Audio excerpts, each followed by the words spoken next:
జైల్లో ఖైదీలు ఉంటారు కదా సార్, ఒకవేళ వాళ్ళకి సెక్స్ చేయాలనిపిస్తే జైలు వాళ్ళకి ఎలాంటి ఏర్పాట్లు చేస్తుంది, లేదంటే వాళ్ళని ఏమైనా విడిచిపెడుతుందా, లేకపోతే వాళ్ళకి ఏమైనా అరేంజ్ చేస్తుందా దాంట్లోని? ఎగ్జాక్ట్లీ. జైల్లో ఉన్న ఖైదీలకి సెక్స్ చేయాలనిపిస్తే జైలు అధికారులు కానీ ప్రభుత్వం కానీ తగిన ఏర్పాట్లు చేస్తుందా అనేది ఇక్కడ ప్రధానమైన అంశం. అవును. ఇది వినేటోళ్ళకి చాలా క్రేజీగా అనిపించవచ్చు, అవును. అసలు ఏంటి ఈ సబ్జెక్ట్ అని చెప్పని.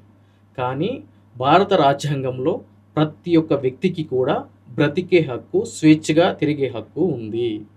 సో జైల్లో ఉన్న ఖైదీకి కూడా కాంజువల్ రైట్స్ అంటే కనుక సెక్సువల్ ఫీలింగ్స్ కాంజువల్ రైట్స్ అని చెప్పని అంటాం ఉంటాయి. కాబట్టి ఈ విధంగా వీళ్ళకి అటువంటి సెక్సువల్ డిజైర్స్ తీరే విధంగా ఎటువంటి ఏర్పాట్లు చేయాలి అనేది ఇప్పటి నుంచి కాదు, గతంలో ఎన్నో సందర్భాల నుంచి కూడా మా లీగల్లో చర్చ నడుస్తుంది.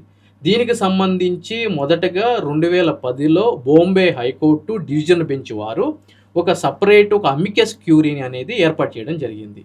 ఎందుకు అనంటే కనుక ఒక చీఫ్ జ్యుడిషియల్ మెజిస్ట్రేట్ వారు పూణేకి సంబంధించిన ఎర్రవాడ జైల్లో మోర్ దెన్ 15 మెంబర్స్ ఖైదీలుకి అన్సెక్యూర్ సెక్స్ వల్ల అంటే ఒక ప్రొటెక్షన్ తీసుకోకుండా సెక్స్ చేయడం వల్ల హెచ్ఐవి ఇన్ఫెక్ట్ అయ్యింది అని చెప్పని ఒక రిపోర్ట్ అనేది పంపించడం జరిగింది. వాళ్ళు సర్ప్రైజ్ అవ్వడం జరిగింది.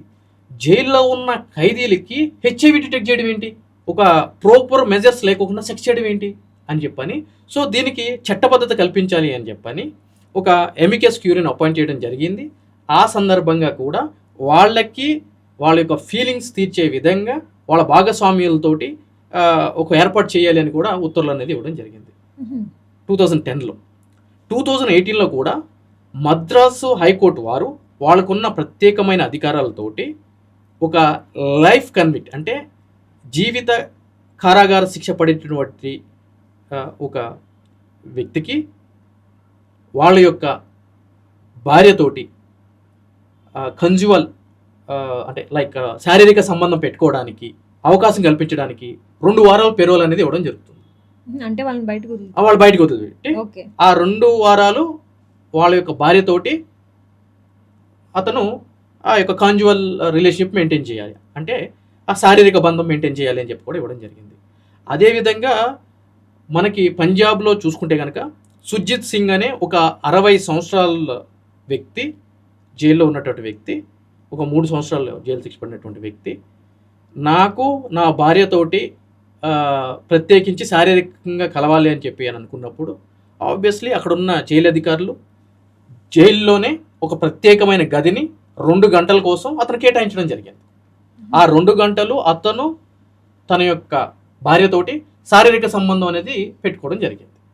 అదేవిధంగా రాజస్థాన్లో, మహారాష్ట్రలో ఈ విధంగా ఎవరైతే గనక ఖైదీలు సత్ప్రవృత్త కలిగి ఉండి ఓపెన్ జైలుకి పంపిస్తారో వాళ్ళ యొక్క జీవిత భాగస్వాములతో కలిసి ఉండడానికి ఒక టైం లిమిట్ పెట్టి జైల్స్లోనే ఏర్పాటు అనేది చేయడం జరిగింది.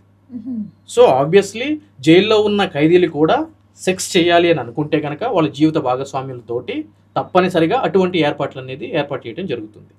దీనికి కనుక ప్రధానమైన కారణం ఏంటి అని అంటే కనుక ఈ యొక్క మనుషులు అనేటోళ్ళు సామాజిక జంతువులు. అయితే వాళ్ళు బతకడానికి ఒక కుటుంబం కావాలి, ఒక సమాజం కావాలి. అయితే ఈ యొక్క సమాజము, ఈ యొక్క కుటుంబంలో శారీరక బంధం అనేది మనం తిరస్కరించలేం, రైట్?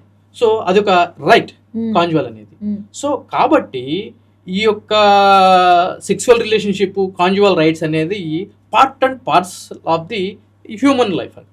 సో కాబట్టి వీటన్నిటిని అనుసరించి కూడా వాళ్ళు కూడా ఈ విధంగా జైల్లో ఖైదీలు అయినా కూడా వాళ్ళకి ఉరిశిక్ష పడినా కూడా, వాళ్ళకి జీవితకాలపు శిక్ష పడినా కూడా, వాళ్ళకి 1 year 2 years శిక్ష పడినా, ఎటువంటి శిక్ష పడినా కూడా వాళ్ళు వాళ్ళ జీవిత భాగస్వామితోటి సెక్సువల్ రిలేషన్షిప్ మెయింటైన్ చేయడానికి అర్హులే అని చెప్పి అంది. అయితే దీనికి కొద్దిగా అడ్వాన్స్డ్గా నవేడేస్ ఏంటంటే కనుక లివ్ ఇన్ రిలేషన్షిప్ కూడా అది చట్టపరంగా ఉంది. కాబట్టి జీవిత భాగస్వామితో కాదు, గర్ల్ ఫ్రెండ్తో కూడా సెక్సువల్ రిలేషన్షిప్ చేయాలి అని అంటే కనుక ఖైదీలకి ఆ విధంగా రైట్ ఉంది. జైల్లోనే జైలు అధికారులు ఒక రూమ్ని ఒక 2 hours-కి 2 months-కి 2 hours ఆ విధంగా ఒక టైం లిమిట్ సెట్ చేసి చేయడం జరుగుతుంది. అంతకుముందు మనం చూసాము, ఇద్దరికి పెళ్లి చేసుకుంటాం అంటే జైల్లో మీ ఇద్దరు అంటే ఇద్దరు ఖైదీలు లవ్లో పడతారు, మగ ఖైదీ ఆడ ఖైదీ, వాళ్ళిద్దరు లవ్లో పడిన తర్వాత మీ ఇద్దరం పెళ్లి చేసుకుంటాం అంటే కనుక కోర్టు పెరోల్ ఇచ్చి పెళ్లి చేసుకురండి అని చెప్పి కూడా పంపించిన సందర్భాలు ఉన్నాయి. ఇవన్నీ వింటుంటే చాలా నవ్వొస్తాయి కానీ లా ప్రకారం చూసుకుంటే కరెక్టే కదా అనిపిస్తుంది. ఎగ్జాక్ట్లీ. అంటే ఈ సామాన్యులు ఏ విధంగా చూస్తారు అని అంటే కనుక పిచ్చెక్కింది ఆడు చేసింది ఒక ఏదో పని మళ్ళీ ఆడికి ఇవన్నీ ఏంటి కల్పించడం అని ఆ! చెప్పని. కానీ ఇక్కడ ఏం చేయాలి అంటే కనుక రాజ్యాంగం అటువంటి హక్కులు కల్పించినప్పుడు అది వాళ్ళకి ప్రైమా ఫేసి అవును. ఫండా.